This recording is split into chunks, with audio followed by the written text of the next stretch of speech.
Good evening बच्चों, how are you? Good. सो बच्चों, this is my 36th lecture. ये +1 physics की हमारी 36th क्लास है।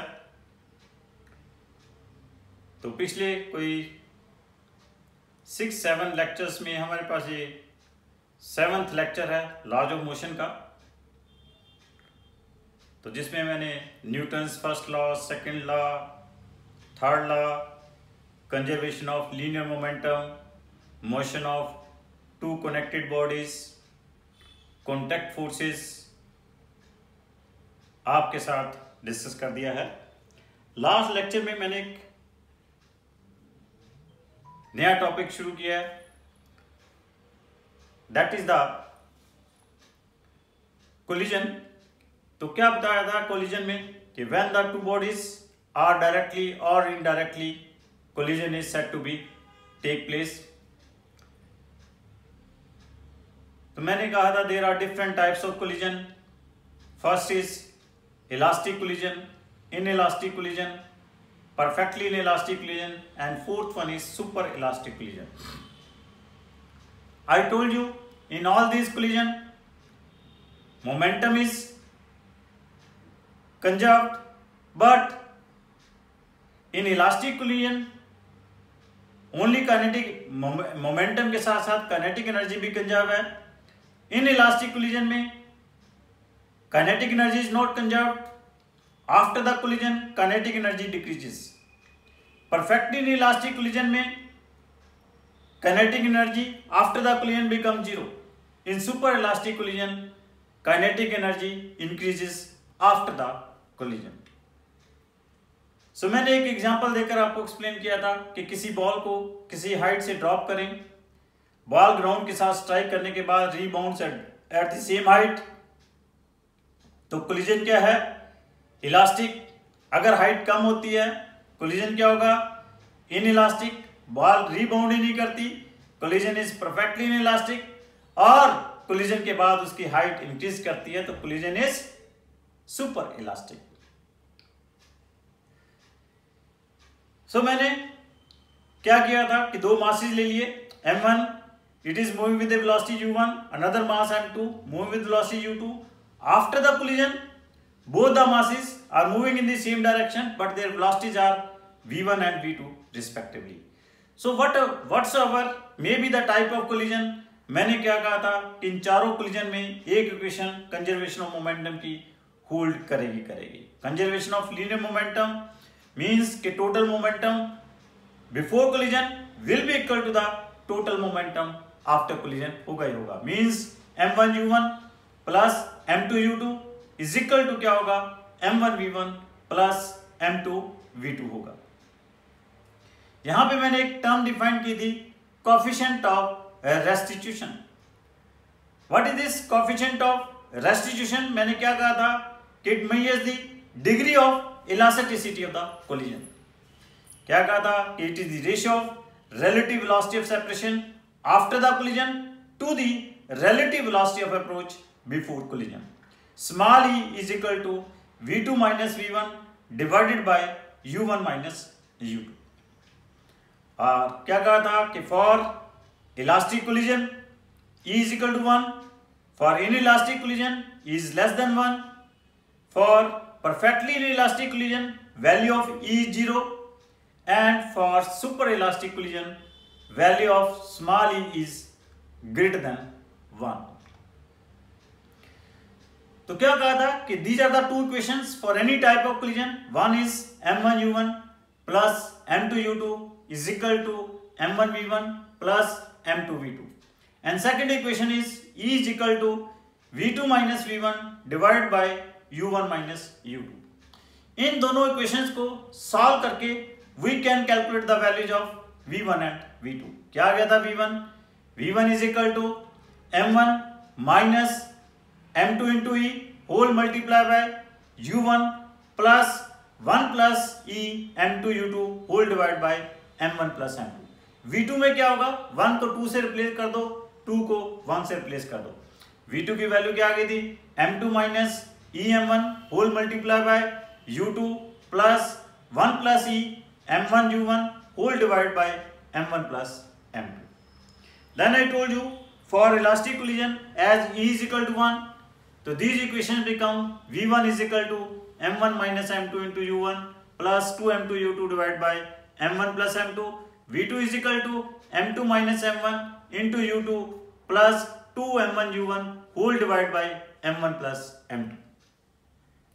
तब मैंने यहाँ पे कुछ इंटरेस्टिंग केसेस डिस्कस किए थे कि अगर यहाँ पे दोनों मासेस इक्वल हों, कोलिजन इलास्टिक हैं, तो क्या बन जाएगा, V1 क्या कहा था, that become U2 and V2 become U1, means two equal masses are colliding elastically, तो क्या कहा था कि they will just interchange their velocity. एक मैंने इंटरेस्टिंग केस डिस्कस किया कि अगर M2 रेस्ट के ऊपर है और M1 is very very large as compare to M2 है, तो क्या कहा था कि after the collision mass M1 continuously move with the same speed and M2 start moving with the twice of the speed of the first mass. Third, एक और case discuss किया था मैंने कि if M2 is very very large as compare to M1 and M2 is at rest, तो क्या कहा था कि मास M1 will rebound with the same speed and M2 will remain stationary. Means if a very small mass or lighter mass is colliding with a very heavy stationary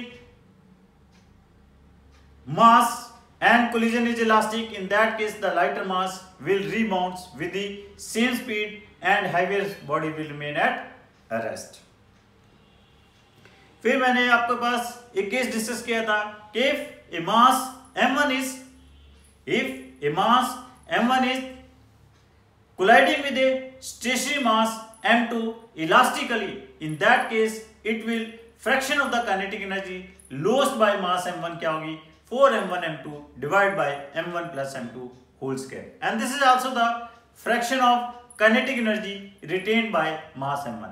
ये कैसे आया था, fraction of kinetic energy lost by mass m1 that is equal to क्या आ गया था, half m1 v1 square divided by half m1 u1 square, means its final kinetic energy minus its initial kinetic energy divided by initial kinetic energy. इसको solve करके क्या आ गया था, 4m1 m2 divided by m1 plus m2 का whole square. This is the fraction of kinetic energy lost by mass m1 or gained by mass m2, and fraction of kinetic energy retained by mass m1 क्या आ गया था, m1 minus m2 whole square divided by m1 minus m2 divided by m1 plus m2 का whole square. This was the fraction of kinetic energy retained by mass m1.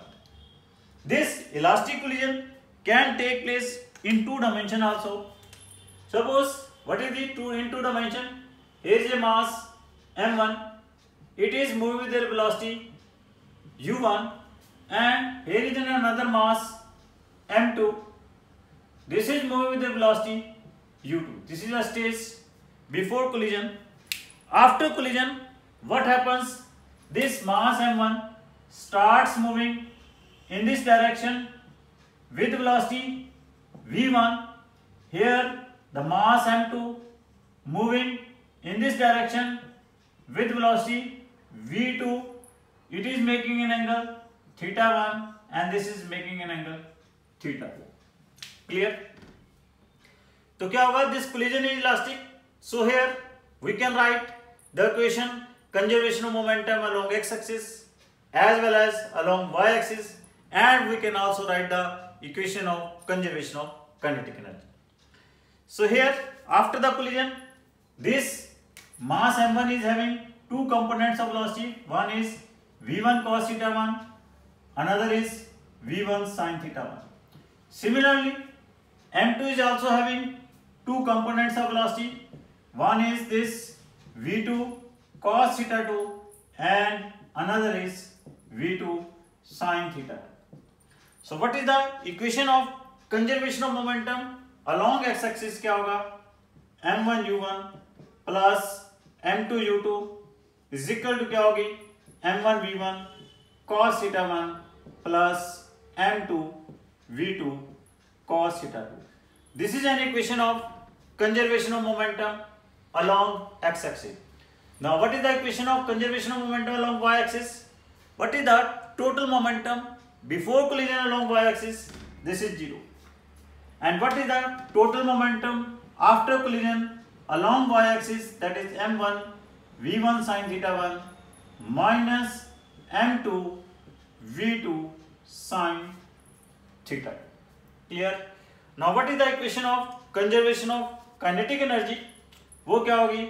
That is half m1 u1 square plus half m2 u2 square. This is equal to क्या होगा?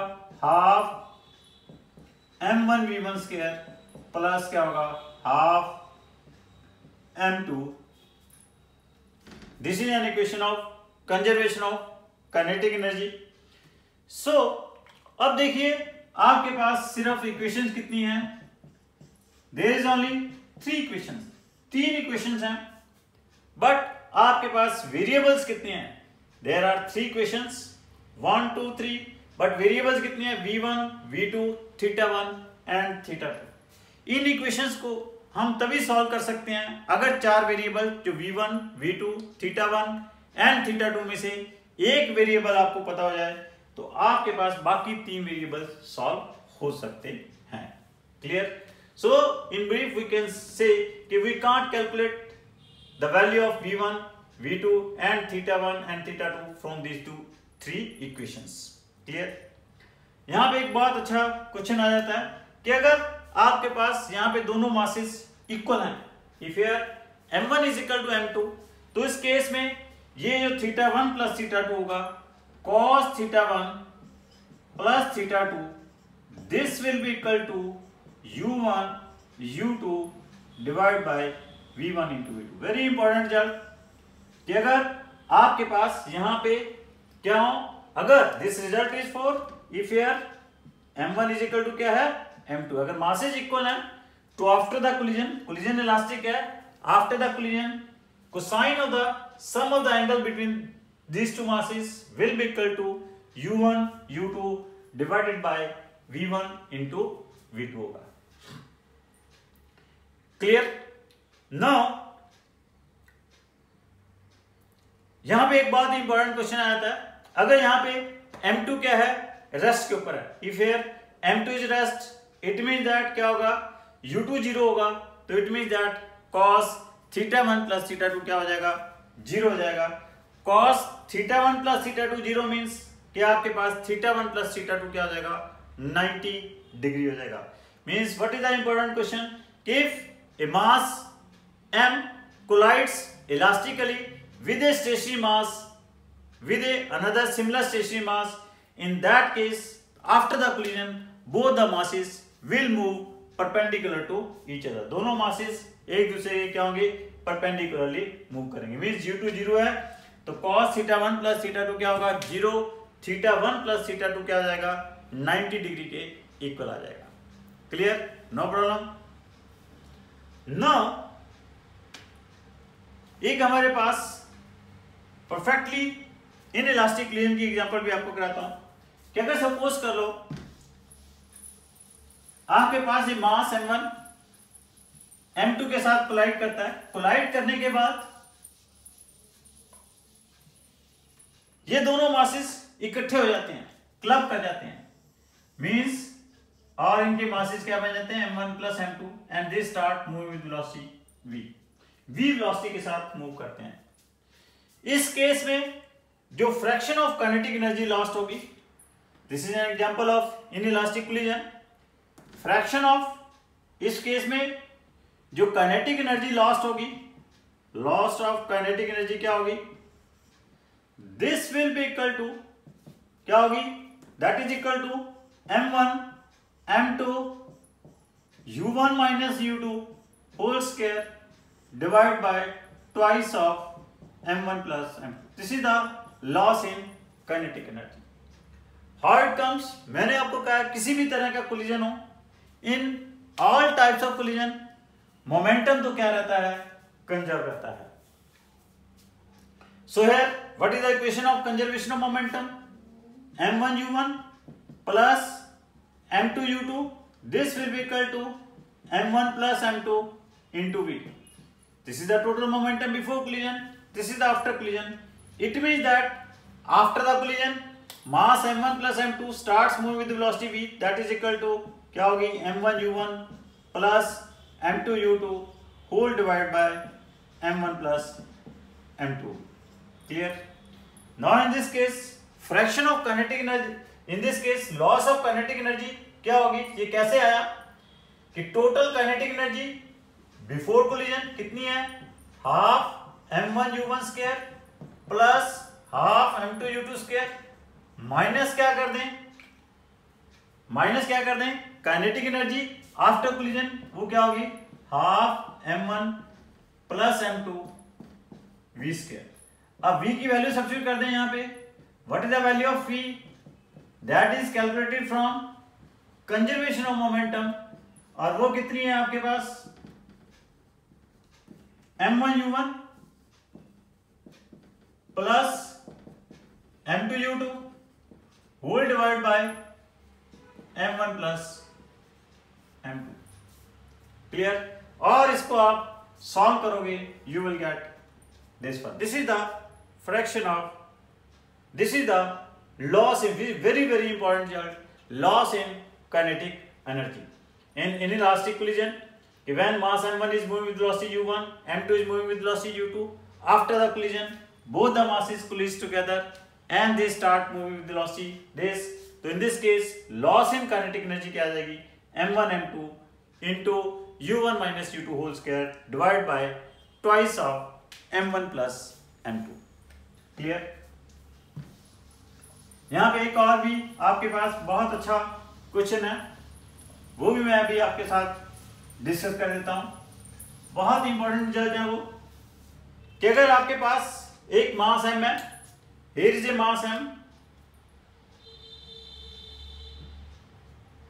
and it is colliding, it is dropped from a height h, collide with the ground. ये ground है, ground के साथ strike करता है और इस बॉल और ग्राउंड के बीच में कोएफिशिएंट ऑफ रेस्टिट्यूशन कितना है? स्मॉल ही है. स्मॉल ही क्या है? कोएफिशिएंट ऑफ रेस्टिट्यूशन है between this ball and ground. कहता है ग्राउंड के ऊपर स्ट्राइक करने के बाद it goes to this height h1, this mass goes to this height h1 और ये जो h1 होगा that is equal to क्या होगा? h e square के इक्वल होगा. this h1 will be equal to क्या होगा?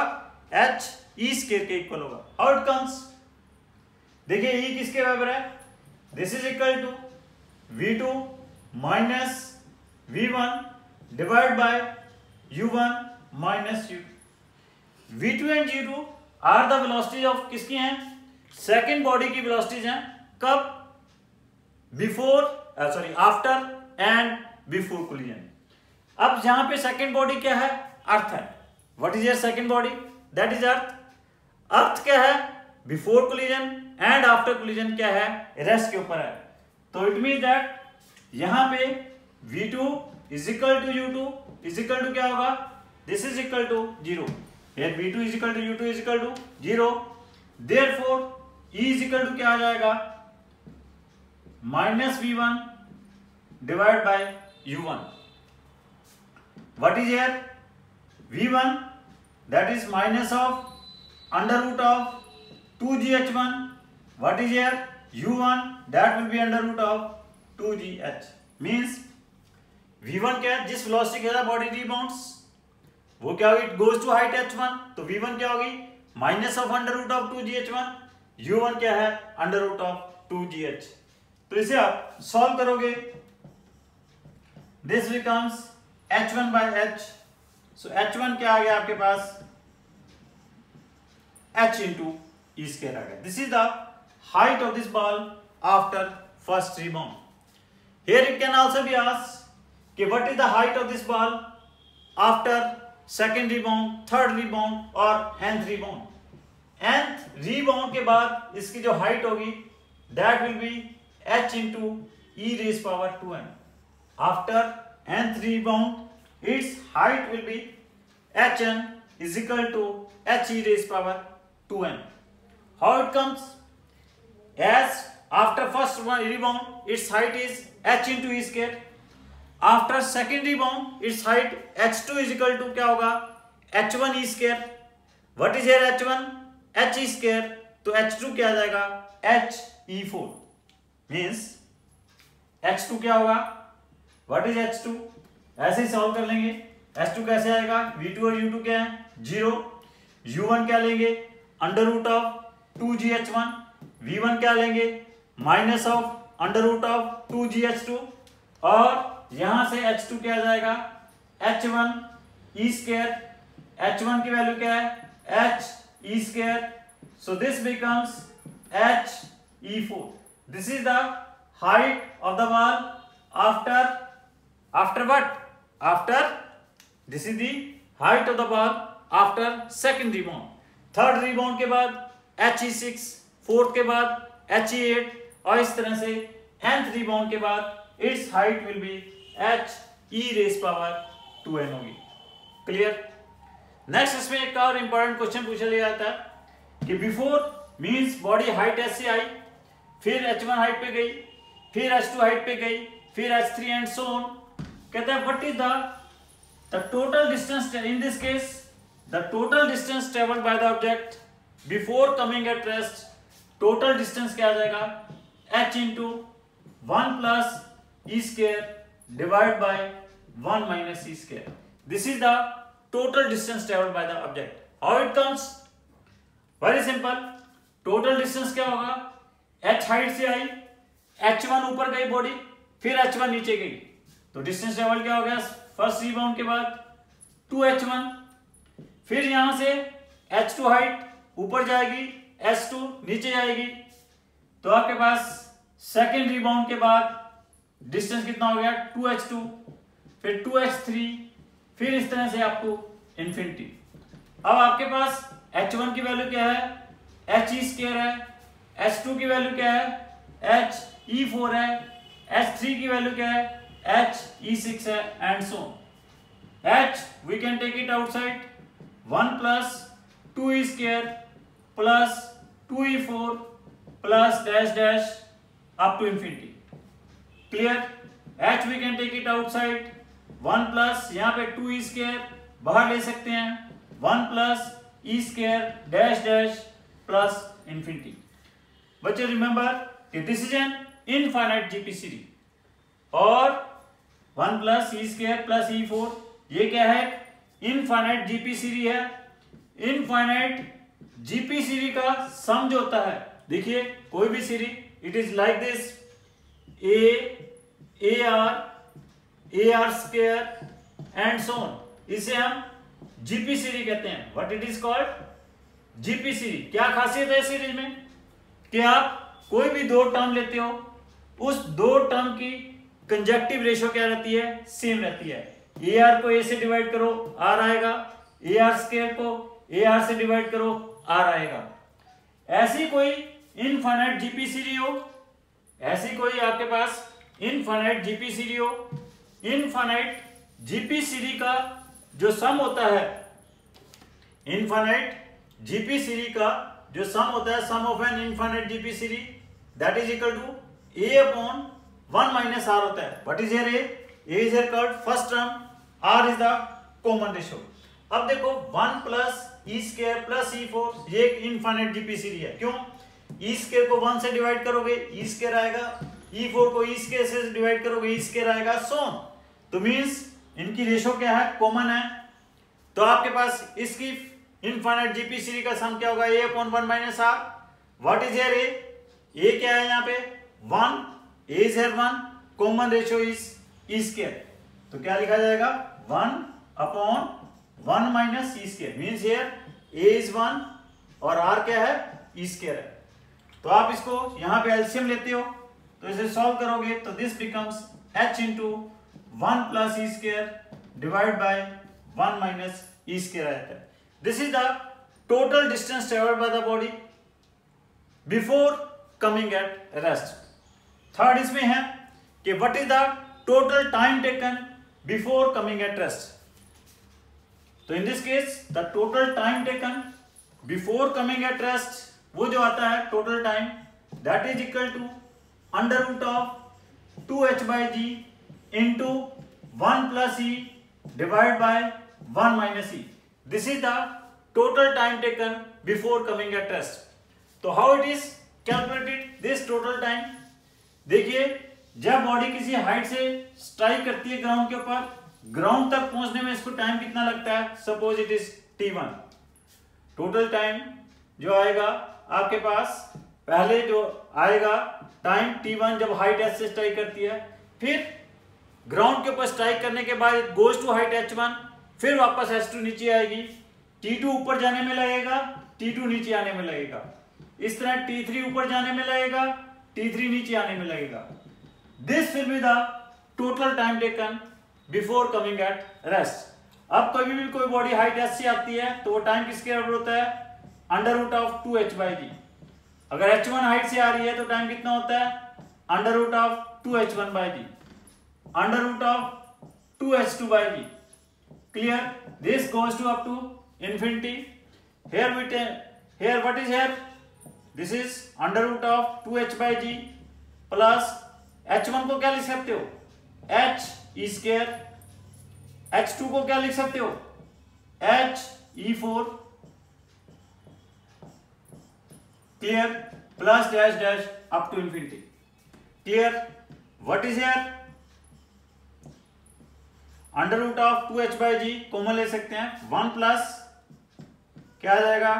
2e plus 2e square plus dash dash up to infinity. What will be here?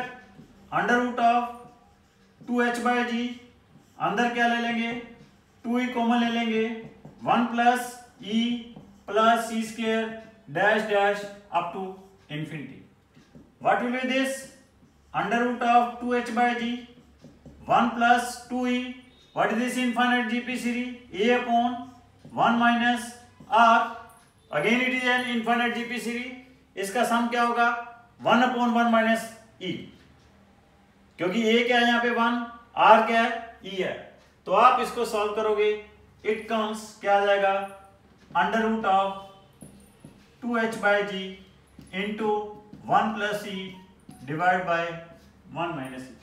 So this is the sum of this is the total time taken before coming at rest. Clear? Third इसमें आ जाता है कि what is the impulse imparted between the ball and ground. वैसे आज का topic क्या है हमारा? impulse डिस्कस करेंगे, लेकिन इसको बता देता हूं यहीं पे मैं. impulse जो होती है that is equal to change in momentum into time होती है, और फोर्स इनटू टाइम होती है. यहां पे फोर्स जो है mg है, टाइम कितना है t. So this is the total change in momentum और इंपल्स ड्यूरिंग दिस कोलिजन. अगर आप इसको सॉल्व करते हो तो this come under root of 2gh m into under root of 2gh into 1 plus e divide by 1 minus e. This is the total change in momentum. अगर हम कह दें say p into 1 plus e divided by 1 minus e, where p is the initial momentum. So when a body drops from a height h, after if small is the coefficient of restitution between body and ground, after first rebound height of the ball is h e square, after nth rebound its height is h e raised power 2n. Total distance traveled by the body before coming at rest is h into 1 plus e square divided by 1 minus e square. Total time taken before coming at rest is under root of 2h/g into 1 plus e divided by 1 minus e, and total impulse imparted is m into under root of 2gh into 1 plus e divided by 1 minus e. Clear? Last theory का जो topic है इस laws of motion का, वो मैं आपके साथ discuss कर रहा हूं. उसके बाद मैं आपके पास लॉज ऑफ मोशन के कुछ प्रॉब्लम्स डिस्कस करूंगा. What is that last topic? That is the impulse. What is impulse? कहता है forces which can act on the body for short time are called impulsive forces. The forces which can act for a short time on the bodies are known as impulsive force। मतलब एक cricket player क्या है, catching a ball in his hand, तो ball जो है hands के ऊपर जो फोर्स एक्सर्ट करेगी that will exert for a short time and that force is called impulsive force. और देखिए आपके पास, आप किसी हाइट से ग्राउंड के ऊपर जंप करते हो, आप जो ग्राउंड के ऊपर फोर्स एक्सर्ट करोगे एक स्मॉल टाइम इंटरवल के लिए फोर्स एक्सर्ट करोगे, that force is called impulsive force. आपके सिर के ऊपर हेलमेट लगा हुआ है, जब आपका एक्सीडेंट होता है या कहीं आप गिरते हो तो हेलमेट के ऊपर एक आपके पास फोर्स एक्ट करेगी for a short time, that is called impulsive force. आपने कार में जा रहे हो, कार के ऊपर सीट बेल्ट है, सीट बेल्ट आपने बांधी हुई है, जब कार के ऊपर ब्रेक्स अप्लाई होती हैं तो क्या होती है, आपके ब्रेक्स, आपकी सीट बेल्ट और आपके बीच में एक शॉर्ट इंटरवल के लिए फोर्स होगी, that is called impulsive force. तो there are so many examples for this impulsive force.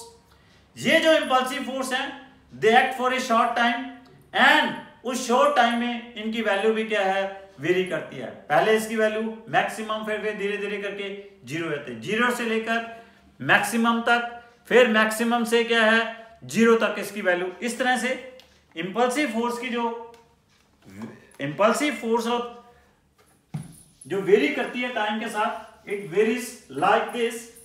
इस तरह से ये इंपल्सिव फोर्स जो है वेरी करती है। इंपल्सिव फोर्स के लिए अगर फोर्स और टाइम का अगर हम ग्राफ प्लॉट करें, टाइम का ग्राफ प्लॉट करें तो hopefully we get this type of graph. इस तरह का हमारे पास ग्राफ आता है। This is the graph for impulsive force and time. Initially 4-0, फिर धीरे धीरे करके ये मैक्सिमम होगी, फिर ये मैक्सिमम से क्या होती है, जीरो होती है। This is the property of the impulsive force. तो मोस्टली इस इंपल्सिव फोर्स को, तो नेट फोर्स हम क्या करते हैं, जब भी हमने इंपल्सिव फोर्स की वैल्यू लेनी है तो हम क्या करते हैं, उसकी एक एवरेज वैल्यू ले लेते हैं। What is this impulse? Impulse क्या है आपके पास, उस शॉर्ट टाइम इंटरवल में जे इंपल्सिव फोर्स का एक्शन क्या है, उस शॉर्ट टाइम में इस इंपल्सिव फोर्स का एक्शन क्या है, और measure the total effect of that impulsive force in that time, that is called impulse. Impulse is nothing that measures the effect of the impulsive force in that time interval। और mathematically हम क्या कहते हैं कि जो आपके पास impulse है that is equal to the product of average force into time। हम इसे क्या ले लेते हैं, it is a vector quantity this impulsive force। some books इसको I से डिनोट करती हैं, कुछ बुक्स इसको J से डिनोट करती हैं। तो this is written as F vector into t. ये जो F है this is not a constant force, this is equal to F average into time, और it is also written as integration of F dt from 0 to t और t1 to t2। In this way this impulsive force, impulse can be written as. Clear? तो देखिए आपके पास force क्या है, force क्या है, that is equal to rate of change of momentum, mean change in momentum divide by time है। अब ये फोर्स क्या है, this is equal to change in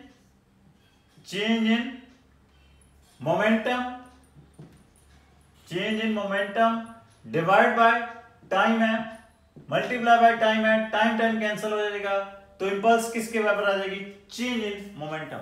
impulse is equal to change in momentum, this is called impulse momentum theorem. This is very important result, बहुत सारी problems आपके पास इसी result से सोल्व हो जाएंगी। J is equal to Ft is equal to change in momentum, means impulse is equal to change in momentum, this is called impulse momentum theorem. So आपके पास एक एवरेज फोर्स और time का graph plot करते हो, this is the graph between average force and time, means उस time के लिए आप ये मान के चलते हो कि दिस फोर्स इज कांस्टेंट, तो ग्राफ इस तरह का आता है। अगर हम यही लेकर चलें कि फोर्स का कांस्टेंट ना लेकर चलें, उसे वेरिएबल फोर्स और टाइम का ग्राफ प्लॉट करें, तो we shall get this type of graph. चाहे ग्राफ ये हो चाहे ग्राफ वो हो, दोनों केसेस में इन ग्राफ के एरिया जो है that give the area under this force time graph give the impulse. इस ग्राफ का एरिया भी क्या रिप्रेजेंट कर रहा है, इम्पल्स कर रहा है। इस ग्राफ का एरिया जो है that is giving F average into t, और इस ग्राफ का एरिया जो है that is giving integration of F d t. So ये भी इम्पल्स है और ये भी इम्पल्स है।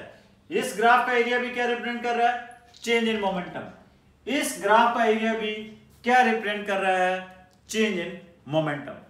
तो बड़ी सिंपल सी बात है, इम्पल्स के आपके पास यूनिट्स क्या होंगे, एफ के यूनिट्स क्या हैं, न्यूटन, टी के यूनिट्स क्या हैं, सेकंड। तो इम्पल्स के यूनिट्स क्या होंगे, न्यूटन सेकंड। बहुत अच्छी इसकी प्रैक्टिकल एप्लीकेशन है इम्पल्स की।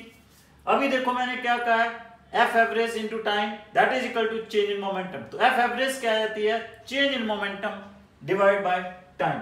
बहुत सारी इसकी एप्लीकेशंस हैं that is based upon this कि जब कभी भी ये इंपल्सिव फोर्स एक्ट करती हैं, इनके कारण जो चेंज इन मोमेंटम होता है सिस्टम का वो क्या रहता है, सेम रहता है।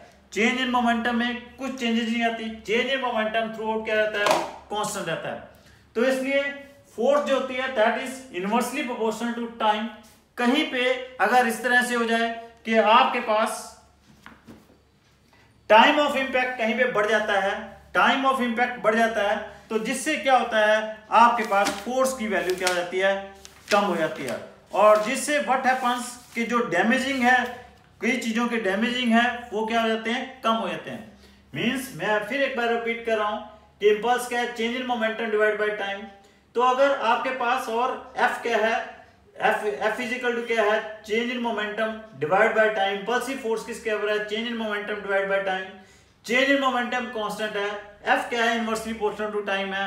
अगर कहीं पे टाइम ऑफ इंपैक्ट बढ़ता है तो फोर्स क्या होती है, कम हो जाती है। For example when a cricket player catching a ball while catching the ball, change in momentum तो कांस्टेंट रहना है। पहले इनिशियल मोमेंटम कुछ है, finally it has to come at rest, final momentum 0 है। लेकिन जब वो बॉल को कैच कर रहा है, he is lowering his hand, bye lowering his hand क्या कर रहा है, वो टाइम ऑफ इंपैक्ट को बढ़ा रहा है। टाइम ऑफ इंपैक्ट के बढ़ने से जो बॉल ने हैंड्स के ऊपर फोर्स एक्सर्ट करनी है उसकी वैल्यू क्या हो जाती है, कम हो जाती है। और फोर्स की वैल्यू कम होने से क्या होता है, that will exert less force on the hands. इसी तरह सीट बेल्ट का आपके पास एग्जांपल है कि सीट बेल्ट के ऊपर भी क्या है कि जब सीट बेल्ट का क्या पर्पज है, अगर सीट बेल्ट नहीं लगी होती, आप कार में बैठे हो, सीट बेल्ट नहीं लगी हुई, तो व्हाट हैपेंस कि सीट बेल्ट नहीं लगने होने से जैसे ही एकदम ब्रेक अप्लाई करती है, आप ब्रेक से, कार क्या होती है, रेस्ट के ऊपर आती है, but your upper part of the body is in motion, जिसके कारण व्हाट हैपेंस आपका अपर पार्ट जो है कार की विंडो पेन्स के साथ जाके लग सकता है और जिससे नुकसान हो सकता है। और सीट बेल्ट होने से क्या है, जैसे ही ब्रेक अप्लाई करती है तो आपके पास सीट बेल्ट को इस तरह से करा हुआ है कि आपके पास कि आप जो आगे की तरफ जा रहे हो उसका जो टाइम ऑफ इंपैक्ट है वो क्या कर जाता है, बढ़ जाता है। टाइम ऑफ इंपैक्ट बढ़ने से आपके पास जो फोर्स है लगनी है वो उसके ऊपर वो फोर्स जो है वो कम लगती है, नुकसान बहुत कम होने के वहां पे चांस। अगर आपका हेड या किसी डैशबोर्ड के साथ या विंडो पेन्स के साथ जाके स्ट्राइक भी लगता है तो that will exert very less force, जिससे आपके पास नुकसान कम होगा। इसी तरह आप जब हेलमेट लगा होता है, हेलमेट अगर टू व्हीलर चला रहे हो, बाइक चला रहे हो, आपके पास हेलमेट लगा हुआ है, व्हाट हैपेंस, हेलमेट लगने से क्या होता है कि अगर आप कहीं पे गिरते हो, गिरने से क्या है, जो आपके पास जो ग्राउंड और आपके सिर के बीच में जो कोलिजन होगी, उस कोलिजन के दौरान जो फोर्स होगी, उस फोर्स का इंपैक्ट क्या होगा, आपके हेड के ऊपर कम होगा। क्यों? क्योंकि थ्रू हेलमेट जब फोर्स होगी तो टाइम ऑफ इंपैक्ट क्या आता है, उसके अंदर एक थर्मोकोल लगा होता है, थर्मोकोल के कारण वो टाइम ऑफ इंपैक्ट बढ़ जाता है।